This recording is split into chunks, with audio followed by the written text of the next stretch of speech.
Chers frères et sœurs, bonjour à toutes et à tous. Bienvenue à vous tous qui nous rejoignez en direct par Internet via notre chaîne Média Évangile sur YouTube ou Facebook via vos tablettes, smartphones, ordinateurs. Bienvenue aussi à vous qui êtes présents en présentiel dans notre temple situé au 190 rue des Caillas, Charleroi, Marcinelle. Bienvenue également ceux qui sont dans la salle pour la première fois. Sentez-vous à l'aise car c'est le Seigneur qui vous accueille. Il veut aussi vous bénir. Le Seigneur a dit, là où 2 ou 3 sont assemblés en mon nom, je suis au milieu de vous. Et il est écrit aussi dans le livre des psaumes, au chapitre 133, versets 1 et verset 3. Voici, ô qu'il est agréable et qu'il est doux pour des frères de demeurer ensemble, car c'est là que l'Éternel envoie la bénédiction, la vie pour l'éternité. Vous m'excuserez, j'ai un petit rhume, c'est pour ça que je garde un peu le masque quand je suis dans la salle. Tant que nous sommes aux salutations, merci à Emmanuel qui nous accompagne au piano pour les chants aujourd'hui. Merci à François pour la projection, à Lino comme d'habitude, à la sono. J'aime saluer nommément à chaque fois un membre de l'Église différent qui œuvre à la réalisation de chacun de nos cultes. Merci à Franco qui s'occupe à chaque fois du parking, de placer les gens. Merci à lui. En fait, le culte ne peut se faire sans toutes ces petites mains qui œuvrent à la réalisation de ce culte. Aujourd'hui, nous avons comme invité David Barthélémy, qui vient de Charleroi-Nord, qui nous apportera le message. Il est ancien. Et je pense que c'est quelqu'un qui aime les fêtes, un peu comme moi, puisqu'il est venu le 8 mai lors de la fête des mères, et nous le retrouvons aujourd'hui pour la fête des pères. Donc je me permets de saluer tous les papas aujourd'hui. Bonne fête à tous les papas, du moins ceux qui ont la chance d'être papas. Alors nous allons louer le Seigneur avec le premier chant, En ton nom Seigneur, et je vous invite à vous mettre debout pour la prière, pour le chant, si vous voulez bien.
Merci Seigneur pour cette belle journée que tu mets devant nous, pour cette journée de fête de Père où il y aura beaucoup de peut-être de réjouissance dans les familles, aussi peut-être beaucoup de tristesse chez certains.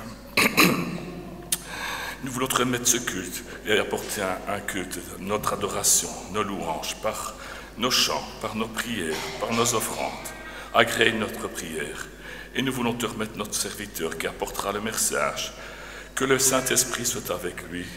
Et donne-nous un cœur réceptif à chacun de nous pour recevoir toute la bénédiction que tu veux bien nous donner.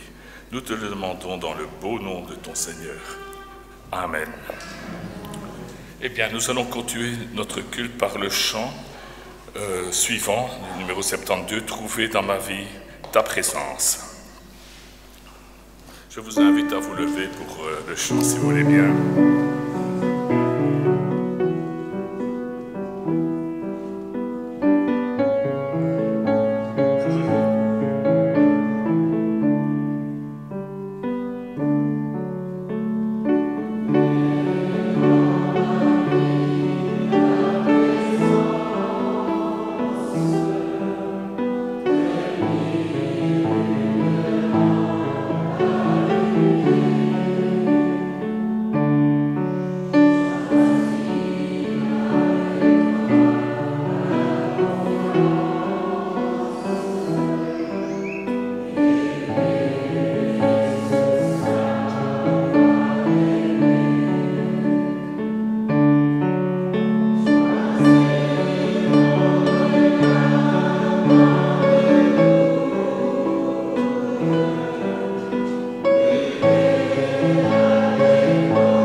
À prendre place et ouvrir votre Bible pour la lecture. Et je vous invite à ouvrir le livre des Proverbes. Je pense que c'est un livre, on cite beaucoup de proverbes, mais nous ne le lisons pas souvent, il me semble. Et donc j'ai choisi pour la fête des Pères le livre des Proverbes au chapitre 3. Je vous laisse chercher, trouver. Juste après le livre des psaumes au milieu de la Bible.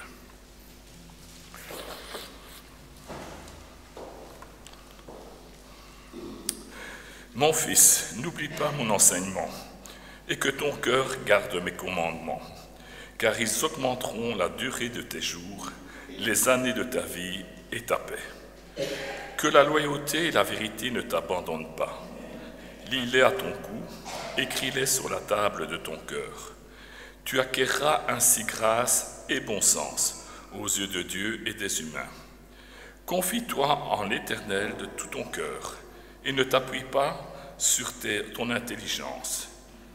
Reconnais-le dans toutes ses voies et c'est lui qui aplanira tes sentiers. Ne sois pas sage à tes propres yeux. Crains l'Éternel, écarte-toi du mal. Ce sera la santé pour ton corps et un rafraîchissement pour tes os. Honore l'Éternel avec tes biens et avec les prémices de tout ton revenu. Alors tes greniers seront abondamment remplis et tes cuves regorgeront de vin nouveau. Ne méprise pas, mon fils, la correction de l'Éternel et ne t'effraie pas de sa réprimande, car l'Éternel réprimande celui qu'il aime, comme un père l'enfant qu'il chérit. Heureux l'homme qui a trouvé la sagesse et l'homme qui devient raisonnable, car le gain qu'elle procure est préférable au gain de l'argent, et son revenu vaut mieux que l'or. Elle est plus précieuse que les perles, et tous les objets de tes désirs n'ont pas de sa valeur. Dans sa droite est une longue vie, dans sa gauche la richesse et la gloire. Ses voies sont des voies agréables, et tous ses sentiers rapportent la paix. Elle est un arbre de vie pour ceux qui la saisissent, et ceux qui la retiennent sont heureux. C'est avec sagesse que l'Éternel a fondé la terre, c'est avec intelligence qu'il a affermi les cieux, c'est par sa science que les abîmes se sont ouverts et que les nuages distillent la rosée. Mon fils, garde sans qu'elle s'éloigne de tes yeux la raison et la réflexion. Elles seront la vie de ton âme.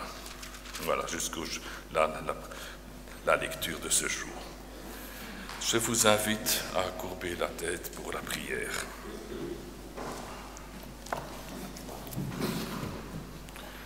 Merci Seigneur parce que tu nous as permis de monter dans ta maison. Chaque jour est un jour de grâce. Tu ne veux pas la mort du pécheur, mais sa vie éternelle. Merci Seigneur parce que tu nous promets beaucoup de bénédictions en ta présence. Et nous voulons penser à tous ceux qui ne peuvent venir se joindre à notre culte. Tu connais les raisons, les personnes âgées, les personnes de grand âge, les personnes dans la maladie. Tu les connais tous personnellement. Si je les cite, je risque d'en oublier. Tu connais ceux qui sont peut-être dans des difficultés. Tu connais leurs problèmes professionnels, familiaux, autres. Nous voulons penser à eux. Agis, soutiens-les dans leurs difficultés. Si la foi s'écarte de leur vie, ramène-les, que ton Saint-Esprit les ramène à la foi, nous te le demandons. Nous voulons penser à tous les enfants de l'école du dimanche, à nos moniteurs qui s'occupent de nos enfants. Enseigne-leur. Tu sais qu'ils ont un esprit ouvert et tu veux aussi les bénir. Nous voulons penser à tous ceux qui souffrent dans le monde à cause de ta parole, qui sont emprisonnés. Nous te demandons de les garder, de les soutenir, ainsi que leurs familles. Tu vois la haine contre les chrétiens par l'islamisme, mais tu vois aussi combien les autorités dans les missions, les terres de mission, deviennent de plus agressifs vis-à-vis des chrétiens. Pensons à tous ces missionnaires sur le terrain qui travaillent, à leurs familles. Bénis-les, Seigneur. Nous voulons aussi penser aujourd'hui, à tous nos enfants, nos adolescents, qui sont en examen, qui doivent passer des épreuves. Soutiens-les, donne-leur aussi sagesse, intelligence, Seigneur. Nous voulons passer également, nous voulons te remettre aujourd'hui notre serviteur qui apportera le message, David Barthélemy. Que ton Saint-Esprit le guide et le bénisse également, et donne-nous à chacun de nous un cœur réceptif afin de pouvoir bénéficier de toutes tes bénédictions. Nous te demandons toutes ces choses dans le beau nom de ton Fils bien-aimé. Amen. Voilà, nous allons poursuivre le culte avec le chant suivant. Le monde est triste, chant avec le message.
Bonjour à tous. Merci de m'accueillir encore une fois dans votre église, en plus pour une deuxième fête, comme l'a dit Sacha. Je suis venu pour la fête des mères, aujourd'hui pour la fête des pères, et encore une fois, comme la dernière fois, je ne parlerai pas de la fête des pères, mais comme Sacha l'a dit, bonne fête à tous les pères sur terre, tous les pères en Christ. Nous sommes tous aussi des pères, tous les hommes qui pouvons parler du Seigneur autour de nous, aux enfants. Donc bonne fête à tous. Avant de commencer, je voudrais remettre les salutations de l'église de Charleroi-Nord et tout particulièrement aussi de Yves Duchesne qui vous remet son bonjour. Et voilà, maintenant nous allons pouvoir entrer dans le vif du sujet, dans la parole du Seigneur. Et aujourd'hui, le titre du message est « Vivre comme ». Vivre comme quelqu'un, vivre comme quelqu'un d'autre. Et tout particulièrement ce matin, j'ai voulu prendre l'exemple du chanteur, du feu chanteur Johnny Hallyday. J'imagine que si je demande à main levée qui connaît Johnny Hallyday, je pense que tout le monde, ou à peu près tout le monde, va lever la main. Il était très connu, il avait une belle voix, pour ceux qui aiment, mais il est mort. Alors, il y a quelque chose que je ne comprends pas, il est mort, mais encore aujourd'hui, on entend parler de lui. Encore aujourd'hui, on le voit à la télévision, encore aujourd'hui, il y a des concerts, encore aujourd'hui, dans des campings en France, il y a des concerts qui se font avec quelqu'un qui, lui, ressemble comme deux gouttes d'eau. En fait, ce n'est pas Johnny, ce sont des sosies de Johnny. Des gens ont décidé de vivre comme lui. Des gens veulent lui ressembler, des gens qui s'habillent comme lui, des gens qui ont une voix qui lui ressemble terriblement. Ces gens vivent comme lui, habillés comme lui, star rock'n'roll. Ils ont dédié toute leur vie à Johnny. On pourrait se demander un petit peu, mais pourquoi font-ils cela? Est-ce qu'ils ont une bonne raison de vivre comme ils le font? Est-ce qu'ils ont trouvé quelque chose de particulier dans la vie de Johnny qui fait qu'ils ont dédié toute leur vie à lui? On a l'impression que Johnny a changé leur vie. On a l'impression que Johnny est leur raison de vivre. Ils ont peut-être cru voir, ces gens, en Johnny le moyen d'être heureux. Et donc, ils ont tout lâché pour lui, pour être comme lui. Si Johnny déteste le bleu, ces gens détestent le bleu. Si Johnny déteste quelque chose, il le déteste. Si Johnny aime manger quelque chose, il mange comme lui. Ils dorment comme Johnny, ils font tout comme Johnny. En fait, ils ne font rien de ce que Johnny déteste. Ils ne font rien qui diminuerait qui est Johnny. Quand Johnny était triste, ils étaient tristes. Quand Johnny souffrait, ils souffraient. À leur manière, ils sont un exemple d'une vie transformée, d'une vie consacrée à quelqu'un, à Johnny. Et j'ai envie de nous ramener ce matin à nous. Et nous? Est-ce que nous vivons une vie comme ces sosies, une vie transformée, une vie complètement consacrée à notre idole? L'idole, ce matin, n'est pas un idole, c'est notre Seigneur Jésus. Le passage que nous allons lire ce matin est en 1 Thessaloniciens 1. Et je vais vous remettre le contexte historique avant de le lire. Avant que Paul n'écrive cette lettre, cet épître, il est dans son deuxième voyage missionnaire. Il est allé implanter une église dans cette ville portuaire qu'est Thessalonique. C'était une ville clé dans le bassin méditerranéen, une ville commerciale où toutes les routes commerciales romaines passaient. C'est pour cette raison que Paul a choisi cette région, cette ville, parce que ça allait être un grand pouvoir de propagation de l'Évangile dans tout le bassin méditerranéen, grâce à toutes les communications de bateaux de ville en ville à partir de cet endroit. Ce que nous savons aussi à ce moment, c'est que Paul n'était pas apprécié des Juifs. Bon, ça, c'était pas compliqué, nous savons qu'il prêchait Jésus, et donc les Juifs n'aimaient pas ça. Mais en Thessalonique particulièrement, les non-juifs se convertissaient directement à l'Évangile sans passer par les synagogues, ce qui avait tendance à irriter très fortement les Juifs. Et donc ça finissait en querelle musclée, si je puis dire. Il a été lapidé, ou laissé pour mort, bref, ça ne se passait pas bien. Et sa vie, la vie de Paul, finissait toujours par être mise en danger. Et donc, pour la ville de Thessalonique, c'est pareil que pour les autres endroits, il a dû fuir précipitamment pour sauver sa vie et dans ce cas-ci, c'est en pleine nuit. Mais avant de continuer, je propose qu'on lise l'épître, enfin le premier chapitre de l'épître. 1 Thessaloniciens 1. De la part de Paul, Sylvain et Timothée à l'église des Thessaloniciens, qui est en Dieu le Père et dans le Seigneur Jésus-Christ. Que la grâce et la paix vous soient données de la part de Christ notre Père et du Seigneur Jésus-Christ. Nous disons constamment à Dieu toute notre reconnaissance pour vous tous en faisant mention de vous dans nos prières. Nous nous rappelons sans cesse l'œuvre de votre foi, le travail de votre amour et la fermeté de votre espérance en notre Seigneur Jésus-Christ, devant Dieu, notre Père. Nous savons, frères et sœurs aimés de Dieu, qu'il vous a choisis parce que notre évangile ne vous a pas été prêché en parole seulement, mais avec puissance, avec l'Esprit Saint et avec une pleine conviction. Vous savez en effet comment nous nous sommes comportés parmi vous à cause de vous. Vous-même, vous êtes devenus nos imitateurs et ceux du Seigneur en accueillant la parole au milieu de grandes difficultés avec la joie du Saint-Esprit. Ainsi, vous êtes devenus un modèle pour tous les croyants de la Macédoine et de l'Achaïe. En effet, non seulement la parole du Seigneur a retenti depuis chez vous en Macédoine et en Achaïe, mais c'est aussi partout que votre foi en Dieu s'est fait connaître, de sorte que nous n'avons pas besoin d'en parler. De fait, on raconte à notre sujet quel accueil nous avons eu auprès de vous et comment vous vous êtes tournés vers Dieu en abandonnant les idoles pour servir le Dieu vivant et vrai, et pour attendre du ciel son Fils qu'il a ressuscité, Jésus, celui qui nous délivre de la colère à venir. Amen. Seigneur Jésus, je veux te remercier ce matin pour la chance que nous avons ici en Belgique de pouvoir partager ta parole. Ce matin, je voudrais te demander, Seigneur, que tu puisses nous parler, que tu puisses parler à chacun des membres de cette Église et à moi-même, Seigneur. Que tu puisses vraiment m'aider à trouver les mots, les paroles justes, Seigneur, afin de pouvoir toucher les cœurs, Seigneur. Et que ce matin, nous puissions sortir grandis. Gloire à toi, Père. Amen. Ce matin, je vais essayer de ne pas parler trop vite comme la dernière fois. On m'a dit que j'avais tout le temps de vous garder jusqu'à 13h ou 14h, donc je vais essayer de prendre mon temps. Et donc, ici, pour l'épître aux Thessaloniciens, je vais tirer 5 points de ce texte. Alors, il y en a beaucoup d'autres. Vous allez voir que je vais finalement parler assez peu de l'épître, mais je vais parler, pour commencer, principalement de Paul. C'est indirect. On sait qu'il écrit une lettre, et si on ne lit pas le contexte historique, on ne sait pas dans quelles conditions il écrit le texte. Et moi, ce que je vais vous parler, c'est 5 points, dont 2 vraiment centrés sur Paul. Et le premier point, c'est une chose qui a retenu vraiment mon attention, c'est la persévérance de Paul. Lorsque Paul écrit cette lettre, cette épître, nous pouvons nous douter, lorsque nous avons compris le contexte historique, qu'il est en pleine souffrance. Non seulement psychologique, le fait de se faire insulter, les moqueries des Juifs, mais aussi physique. On dit avant qu'il avait été lapidé et autres. Et ici, tout particulièrement, il doit fuir la ville de Thessalonique. Juste avant de l'écrire, il doit fuir la ville de Thessalonique en pleine nuit. Et il se rend à Bérée. Si on regarde au niveau géographique, Bérée est à 70 km de la ville de Thessalonique.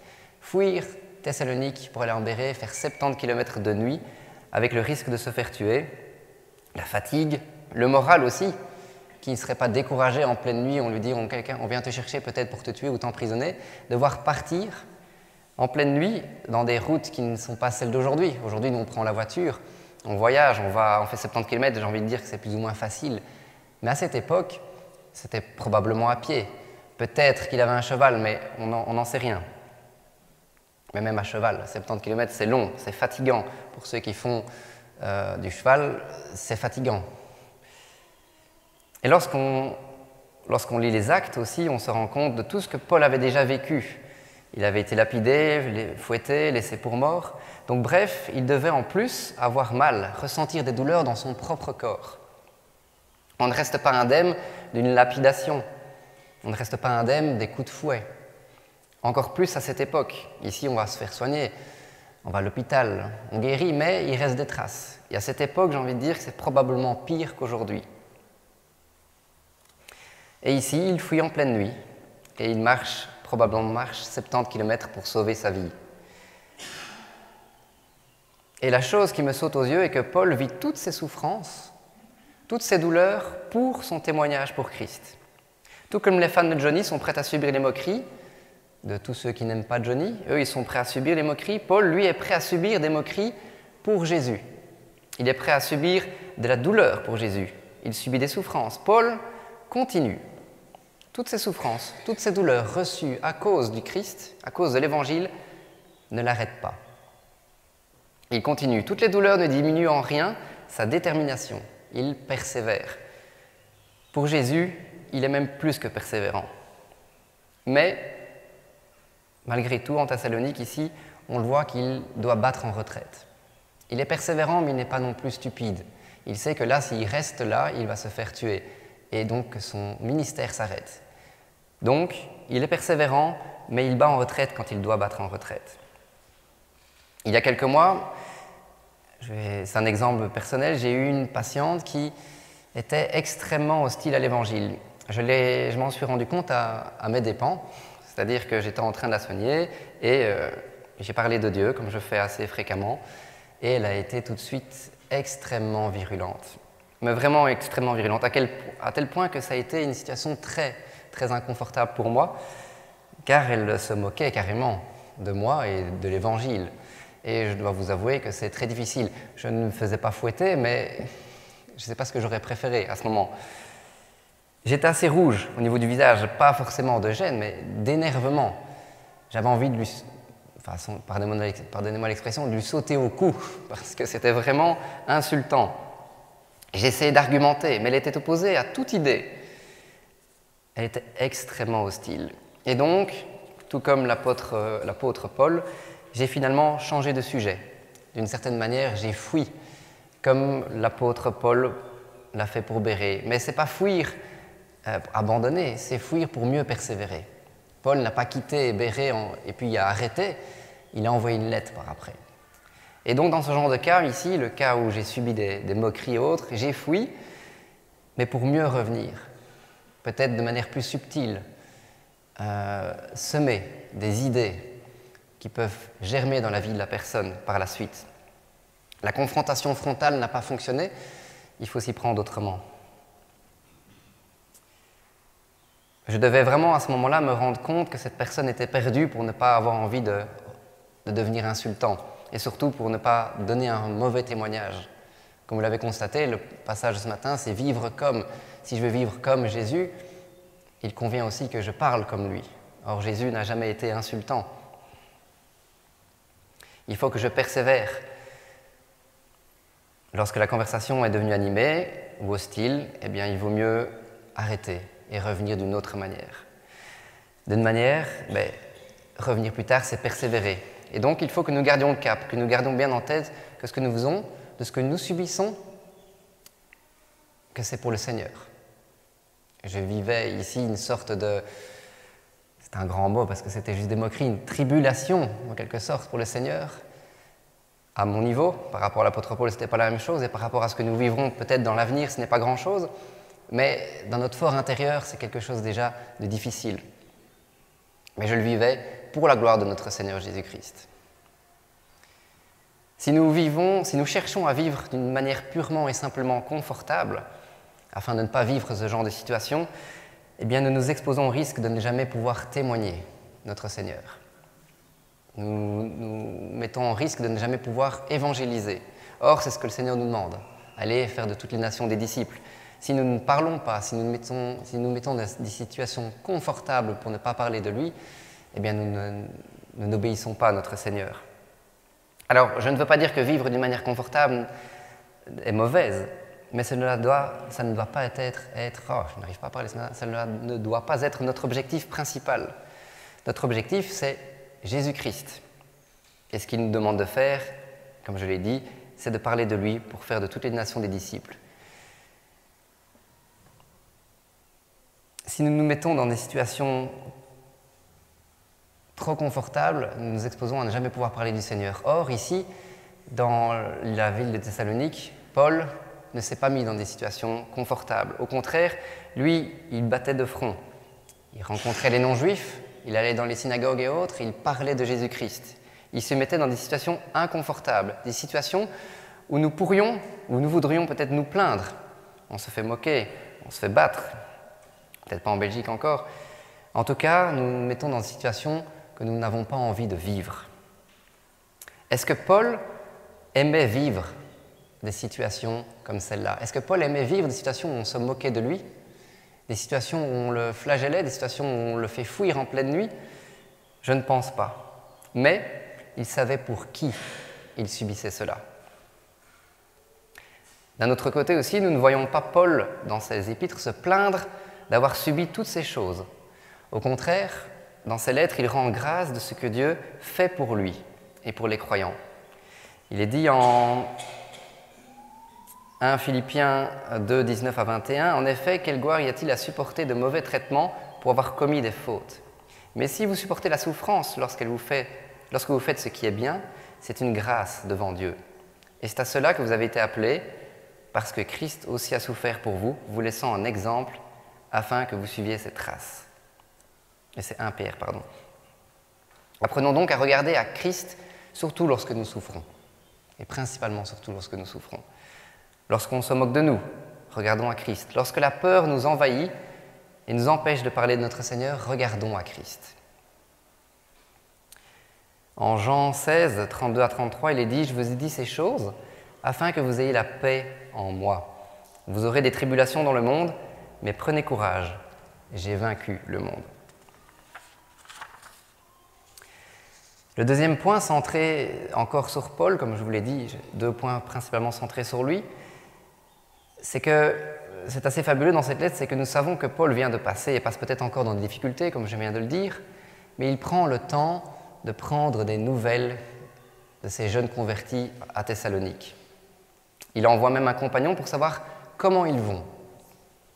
Il est en train de souffrir, et lui, il veut savoir comment vont les jeunes croyants à Thessalonique. Il veut savoir s'ils gardent Jésus-Christ au sein de leur cœur. Il se soucie des autres, et particulièrement de leur santé spirituelle. Donc je résume, il vit des moments très difficiles, et il arrive à penser aux autres, et pas seulement à lui. Il prend le temps d'écrire une lettre pour prendre des nouvelles des Thessaloniciens. Regardons à nous, lorsque nous ne sommes pas bien, que nous vivons des difficultés, est-ce facile de prendre des nouvelles de nos amis, de nos frères en Christ? Est-ce que nous prenons des nouvelles de nos frères, de nos amis proches lorsque ça ne va pas dans notre vie? J'ai envie de dire qu'il arrive souvent, lorsqu'on n'est pas bien, que nous vivons des épreuves, que nous nous replions sur nous-mêmes. Et on arrête par moments, je ne dis pas ça pour tous, ce n'est pas une généralité, mais quand même, on pense plus souvent à soi lorsqu'on n'est pas bien. On oublie un peu les autres. On se dit « Ah, j'ai bien assez de soucis, pourquoi personne ne prend de mes nouvelles ?» On se centre sur soi. Le souci, c'est que tout le monde a des soucis. Tout le monde a ses propres problèmes. Qui peut dire aujourd'hui « Ma vie est formidable, je n'ai jamais de soucis. Il ne m'arrive jamais rien. Je suis en parfaite santé, tout le monde va bien dans ma famille, tout est parfait. » Si quelqu'un peut dire cela, eh bien, gloire à Dieu. Mais je pense que de manière générale, tout le monde a ses propres soucis, tout le monde a ses propres problèmes, surtout dans la conjoncture actuelle. Regardons à ce que le Seigneur a fait pour nous. Lorsqu'il est venu, il a instauré une famille en Christ. Le Seigneur nous a donné cette famille qui est le corps du Christ. Et lorsqu'on est une famille, on prend soin des uns des autres. Le Seigneur utilise d'ailleurs nos frères et nos sœurs pour venir nous fortifier l'un et l'autre, pour prendre des nouvelles. Et donc, si nous attendons d'être bien, que la vie soit rose pour se soucier des autres, eh bien, il ne sera jamais temps de s'occuper des autres. La vie est difficile pour un chrétien encore plus que pour les autres. Il est primordial que malgré nos difficultés, que malgré les difficultés que nous traversons dans notre vie, que nous prenions le temps de prendre soin des uns des autres. Car Dieu veut nous utiliser pour que l'on prenne soin de notre frère, de notre sœur. Même si nous vivons, nous aussi, une difficulté, ne pensons pas à nous, allons vers l'autre. Et peut-être qu'un frère viendra vers nous, probablement même. Des personnes, d'ailleurs, dans l'Épître, prenaient soin des nouvelles de Paul, et Paul prenait des nouvelles des autres. Quel que soit ce qu'il traversait, l'amour pour ses frères et ses sœurs surpasse ses douleurs, surpasse son découragement, surpasse toutes les difficultés qu'il peut rencontrer. En Philippiens 4, verset 9, il est dit « Ce que vous avez et appris et reçu et entendu et vu en moi, faites ces choses, et le Dieu de paix sera avec vous. »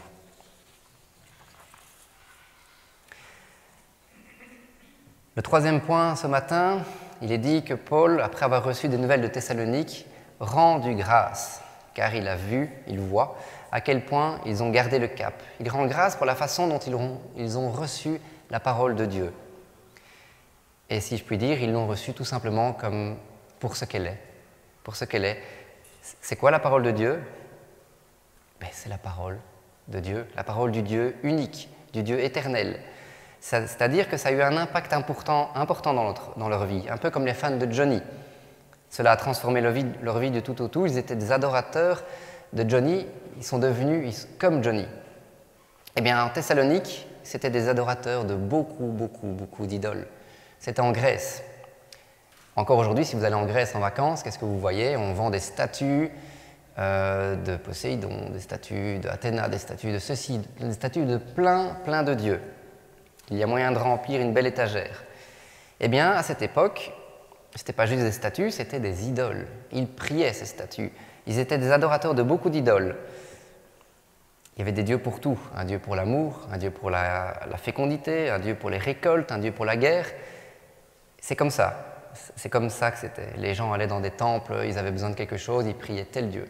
Ils avaient besoin d'autre chose, ils allaient dans un autre temple. Ils offraient des offrandes à ces dieux. Ces dieux faisaient partie de leur vie et de leurs coutumes. C'était normal, c'était tout le temps comme cela. Et donc, cela représente beaucoup pour eux, ces dieux. Et donc, qu'est-ce qu'il est dit ici? C'est qu'ils ont subi un changement radical. Ils ont accepté la parole de Dieu pour ce qu'elle est. Un peu comme s'il y avait un chanteur de métal sataniste qui chante, il crie, et tout à coup, il change. Et il commence à chanter du classique. C'est surprenant. C'est même difficile à croire. C'est un changement radical. On passe d'un extrême à un autre. Lorsque les Thessaloniciens ont reconnu en Jésus-Christ leur seul Dieu, l'unique Dieu qui est au-dessus de tout, cela a suscité chez eux un désir de changement, un désir ardent de remettre de l'ordre dans leur vie. Ils n'ont pas fait de transition lente et progressive en disant « j'enlève tel statut, je ne prie plus que ces deux-là, et un peu Jésus, il peut faire et à mesure je change. Demain, j'irai qu'au temple d'Athéna, j'irai pas à l'autre. » Non, ils n'ont pas gardé les statuts, ils n'ont pas été dans d'autres temples, ils ont tout supprimé, ils ont fait le ménage dans leur vie. Ils ont retiré tous ces dieux de leur vie, ils ont arrêté de prier les autres dieux, ils ont été capables de supprimer de toute leur vie leurs anciennes croyances, leurs anciennes coutumes, leurs anciennes habitudes qui n'étaient pas bonnes. Ils ont été capables de faire cela car ils se sont rendus compte à quel point leurs pratiques étaient détestables pour Jésus, étaient détestables pour Dieu. À quel point ils se sont rendus compte qu'ils étaient coupables aux yeux de Dieu. Et donc ils ont désiré obéir au Seigneur, car ils ont cru en l'amour de Jésus-Christ. C'est pourquoi ils ont tout abandonné. Ils ont fait tout cela parce qu'ils ont vraiment vécu une rencontre avec Jésus. Ils sont vraiment devenus des petits Christ, des sosies de Jésus-Christ. Ils voulaient être comme lui. C'est tout cela qui pousse Paul à penser qu'ils suivent bel et bien l'enseignement de Jésus-Christ. Pourtant, ils sont jeunes croyants. C'est souvent quand on est jeune croyant qu'on peut vite dévier, oublier. Mais la parole a pris racine en eux. En effet, on constate le changement, ils ont vu dans leur vie ce qui posait problème et ils ont voulu changer pour le Seigneur. Et ils ont changé, car ils ont accepté l'enseignement pour ce qu'il était, c'est-à-dire la parole de Dieu. Et donc, aujourd'hui, on peut se reposer la question pour nous.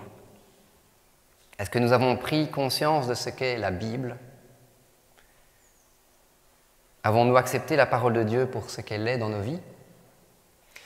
Avons-nous eu le courage, par amour pour Jésus, de supprimer toutes ces choses qui sont détestables pour Dieu? Alors, il y a beaucoup d'exemples qu'on pourrait prendre dans notre vie, peut-être qui sont faciles à trouver, d'autres plus difficiles. Je vais prendre les plus faciles. Je ne dis pas que c'est mauvais, ces choses, je vais vous détailler, mais la télévision, les séries, je prends ça en premier lieu parce que chez les jeunes, c'est vraiment quelque chose qui prend beaucoup de temps. Les jeux, l'argent, la nourriture, le travail et d'autres choses. Donc, comme je l'ai dit, toutes ces choses ne sont pas forcément mauvaises. Mais ce qui pose problème, c'est lorsque ces choses prennent la place de Dieu, que ces choses deviennent un peu comme des idoles.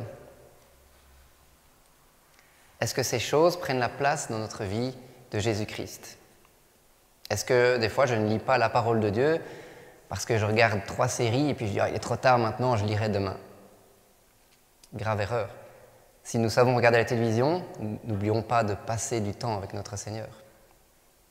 On peut regarder la télévision, mais alors n'oublions pas de prendre du temps avec notre Seigneur. Sinon, qui prend la place?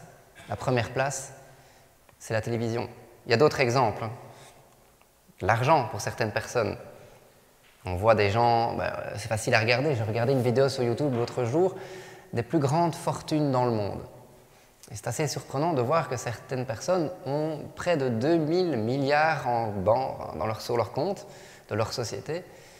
Et ça ne gêne personne. Et ils sont premiers avec 1000 milliards d'avance sur la deuxième société dans le monde. Et on se dit, mais que font-ils avec ça? Pourquoi ont-ils besoin de plus? Parce que ça a pris la première place. Alors, est-ce que je lis la parole de Dieu? Est-ce que je prie le Seigneur? Est-ce que je passe du temps avec mon Seigneur? Si ce n'est pas le cas, il est temps de faire le ménage. Comme les Thessaloniciens l'ont fait, ils n'ont pas fait un changement progressif, il faut y aller, il faut trancher dans l'art, comme on pourrait dire. Détectons dans notre propre vie ce qui prend la première place et mettons-le de côté et mettons le Seigneur en avant. Cela peut paraître impossible par moments, mais si nous remettons entièrement notre vie en Christ, il comblera ce vide que nous allons pouvoir créer en enlevant quelque chose que nous aimions. Car lorsqu'on le regarde dans la vie, toutes les personnes qui ont abandonné des choses dans leur vie pour le Seigneur Jésus-Christ, est-ce qu'on remarque qu'ils l'ont regretté? Je n'ai pas vraiment entendu cela. Au contraire, toutes les gens qui ont abandonné quelque chose pour Jésus-Christ, au contraire, ils sont plus joyeux, ils sont confiants, ils sont mieux dans leur vie, ils sont remplis de joie. On ne les voit pas abattus. Prenons l'exemple des junkies. Il y a des témoignages de personnes droguées qui, du jour au lendemain, ont accepté Jésus et ont abandonné la drogue au point où ils n'ont même pas eu besoin. Ils n'ont pas eu cet attachement, ils ont perdu cette dépendance du jour au lendemain. Alors, ça ne se passe pas toujours comme ça, mais il y a des témoignages comme cela. Gloire à Dieu. Ils ont remplacé une addiction par une autre, celle de l'addiction au Christ.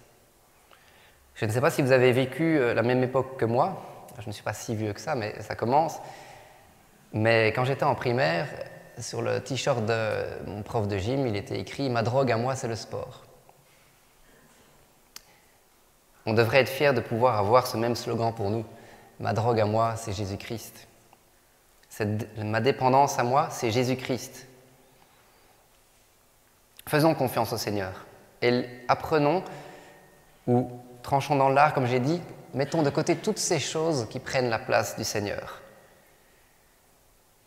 Mettons la première place à notre Seigneur Jésus-Christ. Toutes ces choses qui nous rendent coupables, mettons-les de côté, afin de vivre une vie entière pour notre Seigneur.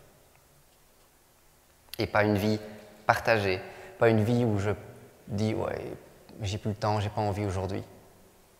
Seigneur, ce sera demain. Pardon. Le lendemain, j'ai pas eu le temps aujourd'hui. Seigneur, pardon, ce sera demain. Et vous savez, je ne sais pas si vous avez déjà vu la série Bref.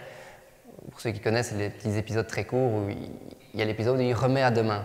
Et dans cet épisode, à demain, c'est une personne qui est derrière. Et à chaque fois, il prend ce qu'il remet à demain. Oh ça, demain. Il remet à demain, il remet à demain. Et à la fin de l'épisode, à demain, il dit, à chaque fois que ce type me donne quelque chose, je le remets à jamais. Ne remettons pas à demain le Seigneur, afin que ce ne soit pas à jamais. Notre attitude face au péché peut en dire long sur notre manière de prendre la Bible. Et donc, par rapport à tout ce que je viens de dire, est-ce que nous prenons conscience que la Bible est bel et bien la parole de Dieu? Si elle est la parole de Dieu, ne la remettons pas à demain. Si c'est la parole de Dieu, je veux devenir comme Jésus-Christ. Par amour pour Jésus-Christ, je veux devenir son propre sosie. Notre nom, je le rappelle, chrétien, veut dire petit Christ. Veut dire que nous sommes comme lui, mais pas aussi grands que lui.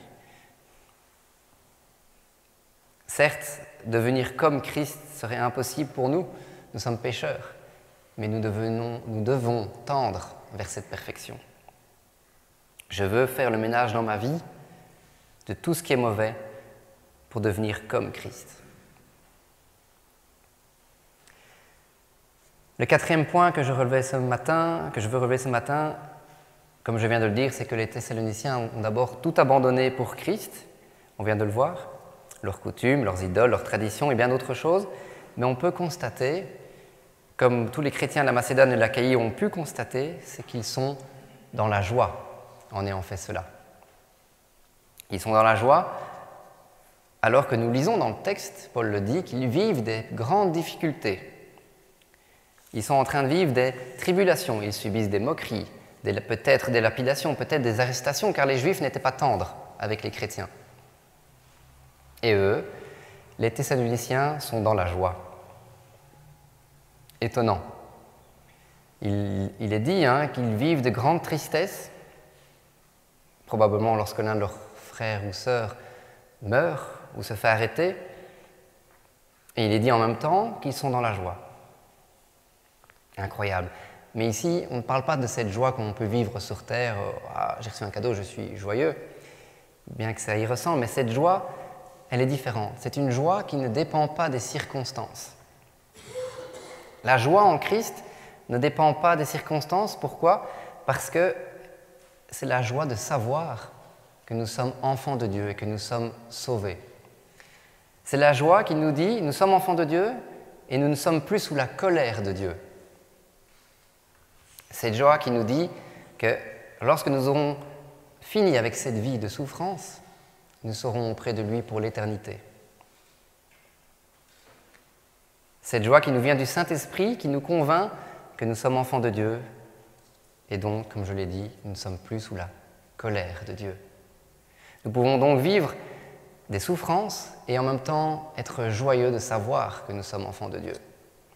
C'est difficile de comprendre qu'on peut souffrir et être joyeux en même temps, mais c'est ce qu'il se passe lorsque nous sommes enfants de Dieu. Nous vivons des difficultés et en même temps nous pouvons être joyeux d'être son enfant. Joyeux de savoir que Dieu nous a acceptés comme son enfant. Or, aujourd'hui, dans la vie, nous pouvons constater cette course effrénée pour avoir des choses qui procurent la joie. Les gens courent dans tous les sens pour avoir cette joie, cette recherche du bien-être. Les gens sont prêts à tout pour leur propre joie, même au détriment des autres. On peut le constater. Il est triste de voir et de constater aussi, dans notre propre vie en Christ, que cette joie que procure le Saint-Esprit n'est pas forcément le reflet de notre manière de vivre.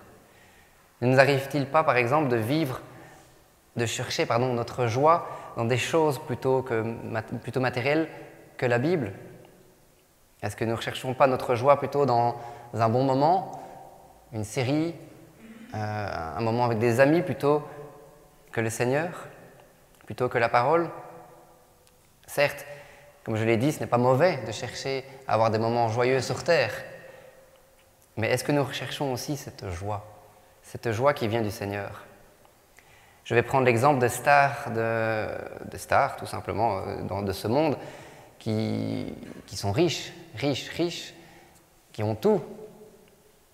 Ils ont beaucoup d'argent, ils cherchent à se procurer avec cet argent de la joie. Et qu'est-ce qu'on constate? Pour beaucoup, ils n'ont pas l'air joyeux. Pour beaucoup, certains se suicident. Pour beaucoup, ils tombent dans la drogue, dans l'alcool. À mon avis, ils ont un vide dans leur cœur. Comme disait un grand philosophe chrétien, il y a un vide en forme de Dieu dans le cœur des hommes. Eh bien, ces gens cherchent à combler ce vide avec la joie du monde. Mais la joie du monde ne remplira jamais le cœur de l'homme. Parce que lorsque vous avez une joie, est-ce qu'elle dure? Vous recevez un cadeau, est-ce que cette joie dure?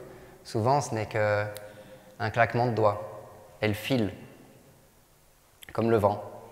Seule la joie en Christ peut réellement nous rendre joyeux. Peut réellement nous rendre joyeux pour l'éternité.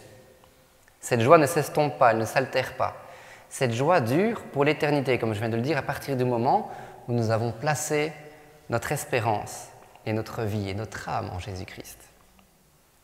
Et donc ce matin, remettons, pour ceux qui ne l'ont pas encore fait, notre vie entre ses mains, pour expérimenter cette joie. Et comme je l'ai dit, pas pour cette joie éphémère, mais pour cette joie que nous pouvons vivre pour l'éternité. Lorsque nous serons partis, que nous serons auprès de notre Seigneur, cette joie, nous l'expérimenterons à chaque instant. Il n'y aura plus de moments de tristesse, il n'y aura plus de larmes.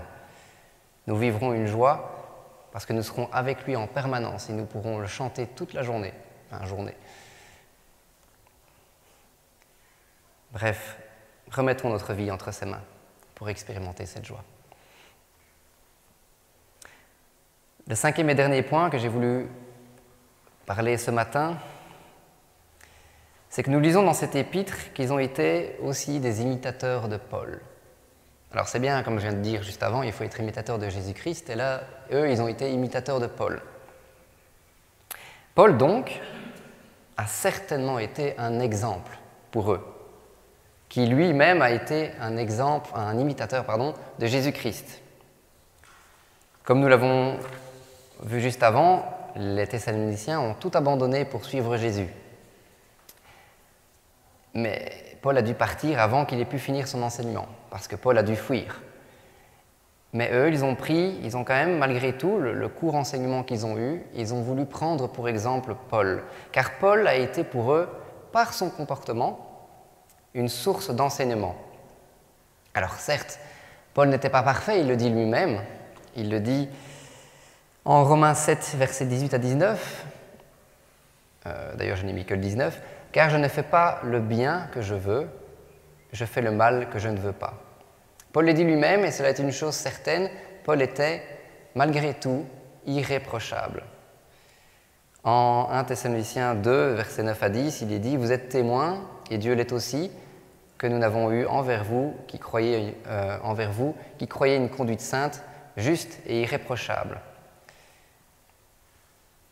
Ou encore, il dit au verset 3, « Je rends grâce à Dieu que mes ancêtres ont servi et que je sers avec une conscience pure, de ce que nuit et jour je me souviens continuellement de toi dans mes prières. » Paul, malgré le fait qu'il est pécheur, comme tous, a été irréprochable et, de par son comportement irréprochable, a été un exemple pour les Thessaloniciens. Alors de nouveau, qu'est-ce que ça change pour nous? Mais nous aussi, nous sommes pécheurs. Mais nous aussi, nous pouvons être un exemple. Nous ne pouvons pas changer notre nature pécheresse, mais nous pouvons avoir un comportement qui est irréprochable.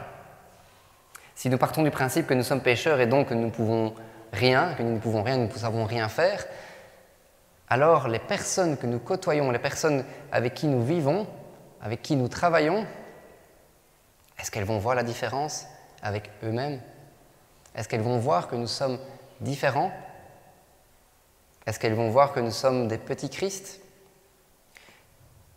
Si nous ne faisons pas l'effort d'être comme Christ ou comme Paul, elles ne verront pas la différence. Est-ce que les gens autour de nous devraient se dire que nous sommes parfaits? Non, ce serait bien par contre. Mais ce n'est pas possible. Par contre, les gens devraient pouvoir constater que nous avons un comportement fondamentalement différent d'eux-mêmes. En effet, avoir un comportement irréprochable, c'est essayer de ressembler à Christ, de le suivre, de faire ce qu'il aurait fait dans la situation dans laquelle nous nous trouvons. Quand il nous arrive de pécher, que nous péchons, ça arrive certainement, même souvent, le Saint-Esprit nous convainc de nos péchés. Nous nous rendons compte que nous faisons mal. Il ne tient qu'à nous de demander pardon et de se corriger le tir. de nous remettre dans le droit chemin avec le Seigneur. Il faut que nous revenions à Dieu à chaque instant, à chaque fois que le Saint-Esprit nous convainc que nous péchons. Il est temps de revenir. Je vais prendre un exemple. J'ai l'habitude de parler beaucoup de Dieu avec mes stagiaires et mes patients, mais pas forcément au premier jour. Je ne fais pas directement, je me tape sur le clou dès qu'ils arrivent. Mais une fois, j'ai commencé à parler de Dieu à ma stagiaire et elle m'a tout de suite dit « C'est vrai que vous êtes différent. » Depuis le début, je me disais bien que j'ai jamais vu quelqu'un d'aussi droit. Bon, je ne me mets pas en avant, probablement qu'elle n'avait jamais vu quelqu'un de droit avant, mais je fais des efforts, en tout cas, pour être le plus juste possible, le plus droit possible, et elle l'a vu. Elle a vu que j'avais un comportement qui tendait à être irréprochable. Elle a vu la différence. Et donc, lorsque j'ai parlé de Dieu, mes paroles n'étaient pas fausses. Mes paroles n'étaient pas hypocrites. En effet, nous pouvons parler de Jésus-Christ sans parole. Nous pouvons donc parler de lui de par notre comportement. Nous pouvons parler de Dieu sans parler. C'est assez surprenant parce que nous pouvons refléter la personnalité de Christ à travers notre comportement. Nous pouvons donc témoigner sans rien dire. Pour les gens timides, c'est pratique, c'est très pratique. Nous pouvons témoigner sans rien dire. Il y a bien sûr un moment quand même où il faudra parler. Il faudra parler.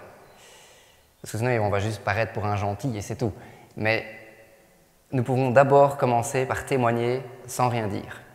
Et le jour où nous devrons ouvrir notre bouche pour parler de ce qu'est un enfant de Dieu, eh bien notre comportement sera en accord avec nos paroles futures. Car, comme vous le savez, le « faites ce que je dis, pas ce que je fais », essayer avec un enfant, ça ne marche pas. Si vous dites à votre enfant « ne cours pas dans les escaliers » et que vous courez dans les escaliers tout le temps, vous verrez votre enfant courir dans les escaliers. Ça ne marche pas. Le fait ce que je dis, pas ce que je fais, ne convainc donc personne.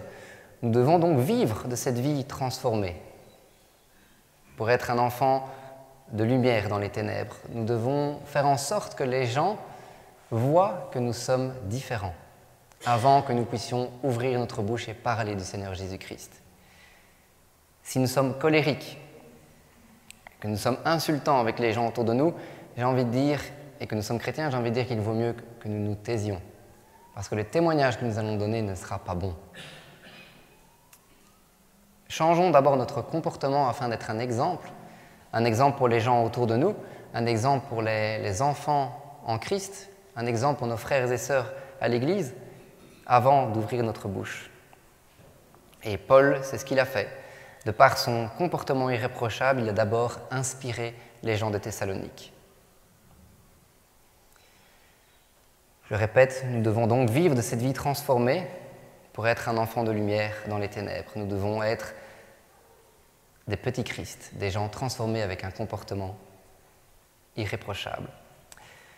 En conclusion, pour ce matin, surprenant, dans l'épître aux Thessaloniciens, on parle d'amour, on parle de plein de choses, et je ne vous ai pas parlé de tout ça ce matin, je vous ai parlé principalement, et pas seulement, de Paul, de sa persévérance, de tout ce qu'il a fait pour les enfants en Christ en Thessalonique,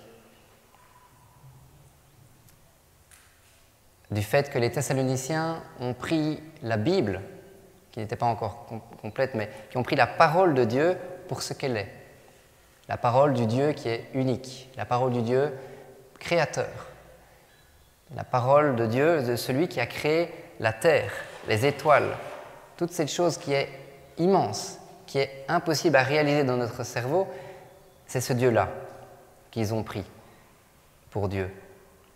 Et ils ont cru en sa parole au point de tout donner pour lui, de tout supprimer dans leur vie, leurs idoles. Et ils ont voulu prendre exemple sur Christ qui est l'exemple suprême. Quel que soit aussi, on a vu ce matin, quel que soit ce que nous traversons, les souffrances, les moqueries, il faut aussi que nous apprenions à prendre soin des autres dans nos propres difficultés, afin de nous soutenir les uns les autres dans la persévérance. Il faut aussi que nous soyons persévérants pour parler de la bonne nouvelle aux gens qui nous entourent, qui sont perdus, qui ont besoin de Jésus. Nous avons vu aussi comment leur parler, d'abord par notre propre comportement et après par nos paroles. Et que notre comportement et nos paroles puissent être en accord. Inspirons donc la vie des gens autour de nous par notre reflet de Jésus-Christ en nous. Par le reflet de Jésus-Christ qui peut miroiter un peu comme un miroir. Lorsque les gens nous regardent, ils peuvent voir de ce petit Christ en nous, afin de pouvoir pousser les gens à vouloir nous ressembler, à vouloir ressembler à Christ. J'ai envie de dire, pour terminer, ne soyons pas des moins bons sosies de Jésus-Christ que sont les sosies de Johnny. Car Johnny, à l'idée, ne peut plus rien pour eux. En revanche, nous avons notre Seigneur Jésus-Christ, qui, lui, est ressuscité. Et il vit à jamais. Il vit en nous. Nous n'avons donc, malheureusement, aucune excuse pour être de mauvais imitateurs de lui, de Christ. Je voudrais prier. Seigneur Jésus, je veux te remercier pour ce matin, parce que tu m'as parlé à travers ce texte et j'espère, Seigneur, que tu as parlé aux gens de cette Église, Seigneur. Que tu puisses nous aider ce matin à détecter ce qui ne va pas dans notre propre vie, car nous avons tous certainement quelque chose qui ne va pas. Des choses qui te sont détestables, peut-être. Des choses qui prennent trop de place. Et ce matin, Seigneur, moi, et j'espère tout le monde dans cette assemblée, nous avons envie de nous tourner vers toi, de supprimer les choses qui nous empêchent de nous approcher de toi. Seigneur, que je puisse aussi faire des efforts dans mon comportement, que je puisse encore être plus irréprochable, que je puisse tendre vers toi, que je puisse te ressembler de plus en plus chaque jour. Et pour cela, Seigneur, j'ai besoin de ton aide. Tu ne refuses pas ton aide à qui la demande, Seigneur. Et ce matin, Seigneur, je te demande ton aide, de plus de ton Saint-Esprit dans ma vie, afin de te ressembler plus. Et Père, je voudrais te demander, Seigneur, pour tous ces manquements, toutes ces choses qui ont pris ta place. Je te demande pardon, Père. Gloire à toi, Seigneur Jésus-Christ. Amen. David, pour ce message rempli d'enseignements, il est écrit « Tout est permis dans la Bible, mais tout n'est pas utile ». Apprenons à donner la première place à notre Seigneur Jésus-Christ qui nous a tout donné. Et nous pouvons louer le Seigneur maintenant avec nos offrandes. Il nous a tout donné. Apportons-lui une part de nos biens. Et pendant que passerons l'offrande, nous chanterons le chant suivant, Louange à l'agneau.